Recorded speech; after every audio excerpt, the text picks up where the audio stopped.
भारत में six before common era यानी छठी century के अंदर भारतीय स्टेट की सिचुएशन। उस समय लोहे का यूज होने लग गया था।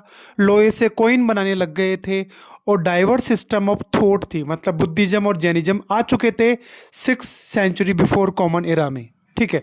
और उस समय इंडिपेंडेंट स्टेट भी थे, वज्जी, मगधा, कोशला, कुरु, पांचाला, गांधारा, अवंती।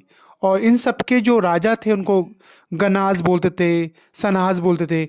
और उस समय संस्कृत के अंदर जो ब्राह्मण होते थे वो भी अपनी लैंग्वेज के अंदर धर्मशास्त्र भी लिखने लग गए थे, है ना। और साथ ही में हम लोग बात करते हैं कि उस समय भारत के अंदर कितने स्टेट्स थे। India was divided in the 600 before common era into the 16 mahajanapadas. 16 states थे भारत के अंदर, जो अभी 28 है, उस समय 16 स्टेट थी। और ये बात हमें जैन और बुद्धिस्ट जो टेक्स्ट है, अंगुत्तर निकाय और भगवती सूत्र, उनसे ये इन्फॉर्मेशन हमें मिली है। और साथ में चाणक्य के अर्थशास्त्र बुक से भी पता लगता है कि उस समय 16 महाजनपदास थे भारत के अंदर। अब इन 16 महाजनपदा में से सबसे स्ट्रोंगेस्ट और सबसे पावरफुल महाजनपदा उस समय का भारत का स्टेट कौन सा था? तो उस समय का सबसे पावरफुल स्टेट का नाम था मगधा। मगधा, जी हाँ, मगधा, जिसको आज हम लोग बिहार बोलते हैं, जिसकी कैपिटल आज पटना है, जो पाटलिपुत्र से बनी थी, जो 4th century before common era में इसका नामांकन हुआ पाटलिपुत्र। उससे पहले इसको राजगिरी और ग्रीव्रत कहा जाता था। यानी मगधा की कैपिटल क्या थी? राजगिरी और ग्रीव्रत। मगधा क्यों पावरफुल था? चलो वो फैक्ट जानते हैं। सबसे पहला कारण था कि उसके जंगलों के अंदर हाथी पाए जाते थे। उन हाथियों को वो बेचकर दूसरे स्टेट्स के अंदर पैसा कमाते थे। ठीक है, तो उसमें उस पर डोमिनेंस था। दूसरा, उनकी आर्मी बहुत पावरफुल थी। उनकी आर्मी में, खुद की आर्मी में हाथी होते थे, तो हाथी से आर्मी की स्टेटस बढ़ता था, वैल्यू बढ़ जाती थी उस स्टेट की। साथ ही में जंगलों में बिहार, झारखंड, उड़ीसा, वेस्ट बंगाल, उस समय के जो जंगल थे, उन जंगलों के अंदर बहुत सारी जड़ी बूटियाँ और मिनरल्स मिलते थे।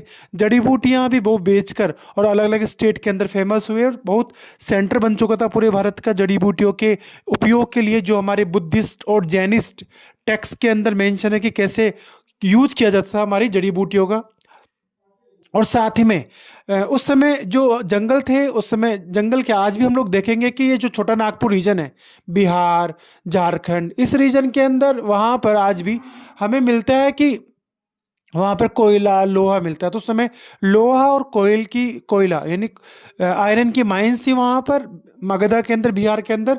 उस माइन से वो लोग कोयला को जलाकर और आयरन के अलग अलग टूल्स बनाते थे, वेपन्स भी बनाते थे, और उसकी सप्लाई अलग अलग स्टेट्स में करते थे। अगला कारण है, 6 कारण, कि मगधा इतना पावरफुल था कि मगधा के मतलब बिहार से आज भी गंगा नदी निकलती है, और गंगा की बहुत सारी ट्रिब्यूटरीज भी बिहार में मिल रही है। तिस्ता नदी भी वहाँ पे आकर मिलती है, बाणगंगा नदी भी वहाँ पे आके मिलती है, घग्गर नदी भी आती है उधर। ठीक है, तो ये जब सभी नदियाँ वहाँ पे बिहार से गुजरती थी मगधा से, सेंटर ऑफ मगधा से, तो मगधा के ज़्यादातर ज़मीन जो थी वो फर्टाइल ज़मीन थी, उपजाऊ ज़मीन थी मगधा की। तो वहाँ पर अच्छी फसल होती थी और वहाँ पर आराम से लोग सर्वाइव कर पाते थे, तो लोगों का ध्यान उधर आकर्षित था।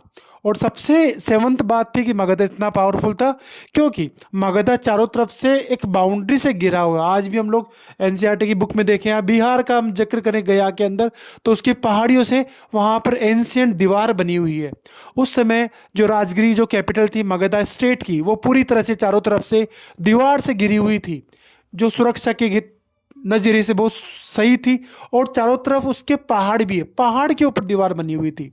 ठीक है, उसके ऊपर बुर्ज बनी हुई है ताकि वहाँ पर सोल्जर्स को डिप्लॉय किया जा सके और वो उसकी सुरक्षा कर सके। तो सुरक्षा की नज़र से भी मगधा बहुत स्ट्रॉन्ग महाजनपद था। ठीक है, इसीलिए मगधा सबसे पावरफुल महाजनपद बना भारत का, एंशियंट भारत का 600 बिफोर कॉमन एरा में।